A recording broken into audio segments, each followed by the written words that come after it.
DN 100 में आपका स्वागत है। जालोर में अनुसूचित जाति का एक बच्चा स्कूल में अपने अध्यापक के मटके से पानी पीने को लेकर अध्यापक ने बच्चे को दी भयानक सज़ा। इसमें बामसेव पदाधिकारी हर्षपति जी क्या कहते हैं? वो बच्चा जहाँ पढ़ रहा है वो सरस्वती विद्या मंदिर, वो RSS वालों का स्कूल है। और RSS वाले ये कहते हैं इस देश के अंदर कि हमारी संस्कृति और संस्कार, संस्कृति और संस्कार बोलते हैं। तो संस्कृति के बारे में तो बहुत लंबा चौड़ा लेक्चर देते हैं और उसी के बाद वो संस्कार बोलते हैं। तो ये जो घटना हुई है ये मनुवादियों के संस्कार हैं, उनका धर्म, उनकी व्यवस्था यही आदेश करती है कि जो वहाँ हुआ है कि गुरु का दर्जा तो बहुत बड़ा है। अब उस गुरु के दिमाग में क्या संस्कार भरे हुए थे कि पानी पीने पे उसने बच्चे को मार दिया। और वो संस्कार इतने गहरे हो रखे हैं लोगों में कि कोई भी RSS के या हिंदुत्ववादी संगठन कोई भी उसकी मजम्मत नहीं कर रहा है, उसके विरोध में नहीं उतर रहा है कहीं पे भी, सब खामोश है। क्यों? यही इनके संस्कार हैं और यही इनकी संस्कृति भी है। इसमें एक मान लीजिए कि हिंदू तो हिंदू है, लेकिन उसमें ये ऊंच नीच क्यों करते हैं?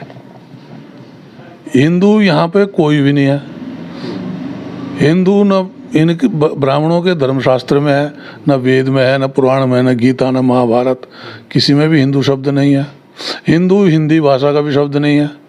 हिंदू भारत की किसी भी स्टेट की लैंग्वेज का शब्द नहीं है। हिंदू एक पर्शियन भाषा का शब्द है।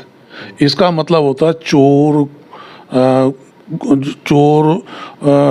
जिसको बोलते हैं काफिर, जितने भी बैड नेम्स हो बुला लो, चोर हो गया, गुलाम हो गया, काफिर हो गया, ये शब्द है। ये पारसी भाषा, पर्शियन डिक्शनरी में ये मतलब होता है। इसका जब था मुगल बादशाहों का शासन था तो उन हिंदुओं पे जजिया कर लगा था, तो ये इनका ब्राह्मणों का डेलीगेशन हुआ गया था बादशाहों के पास कि हम हिंदू नहीं हैं, हम पे आप जजिया कर नहीं लगा सकते।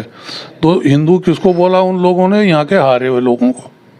तो जिनको ब्राह्मणों ने बाद में SC ST OBC बनाया, उनको उन्होंने हिंदू बता दिया कि ये हिंदू। उनसे लो टैक्स, हमसे नहीं लोग और दे वर एग्जाम्प्टेड। ये तो इतिहास पढ़ लें आप, उनसे वो क्या हुआ था। इनका जो संस्कार मैंने बताया, वो संस्कार के हिसाब से इन्होंने ऐसा किया हुआ। तो बहुत पास्ट हिस्ट्री है वो सारा का सारा, पिछला, उस इतिहास के हिसाब से वो ऐसा करते हैं। हिंदू कोई नहीं है यहाँ पे।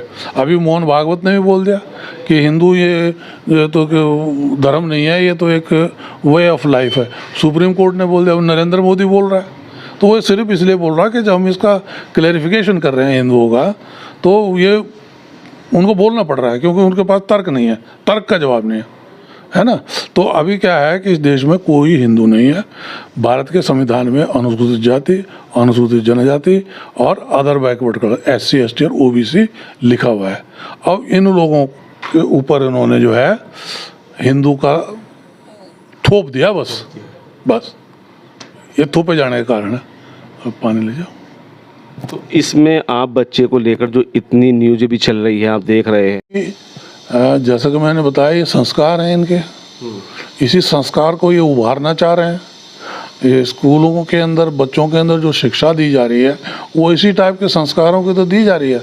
हमारे उत्तराखंड में ही देख लें, वो भोजन माता अगर अनुसूचित जाति की आ गई तो बच्चों ने मना कर दिया।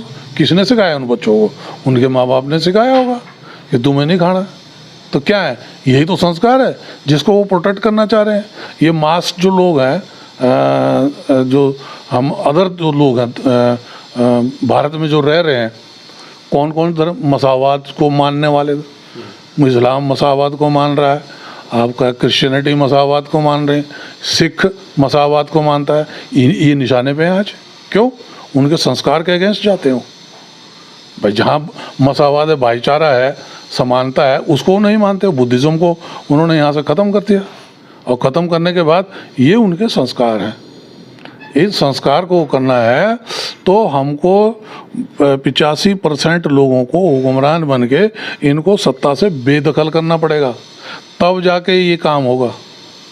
अदरवाइज ये ऐसे होता है। अभी तो कोई भी मनुवादी संगठन का आदमी उसकी मजम्मत करने के लिए सामने नहीं है। आज देख लें कहीं पर भी कोई भी नहीं कर रहा।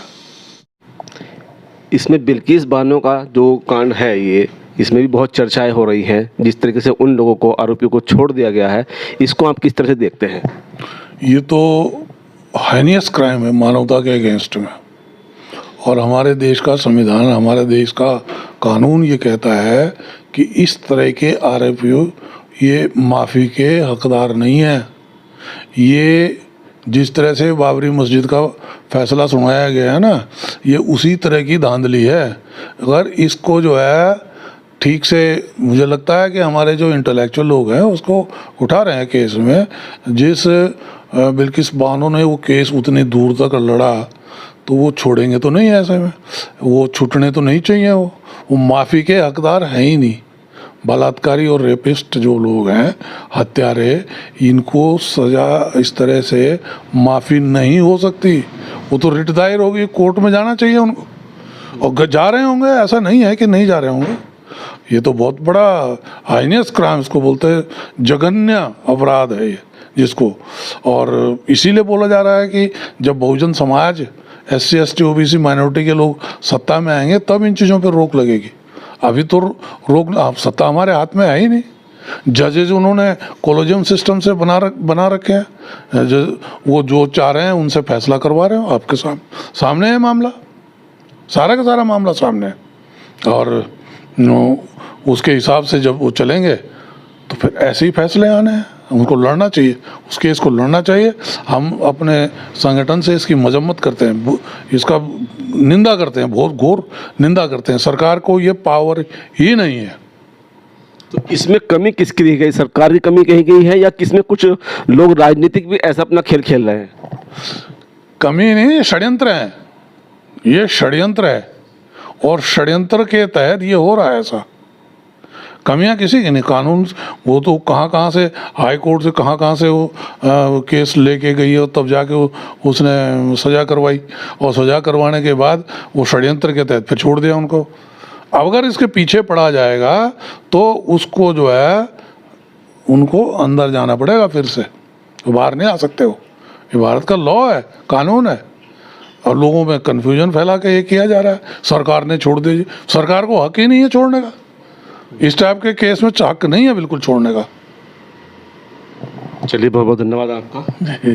हम इसका बहुत घोर निंदा करते हैं, और हम जो पीड़ित लोग हैं उनके पक्ष में हैं।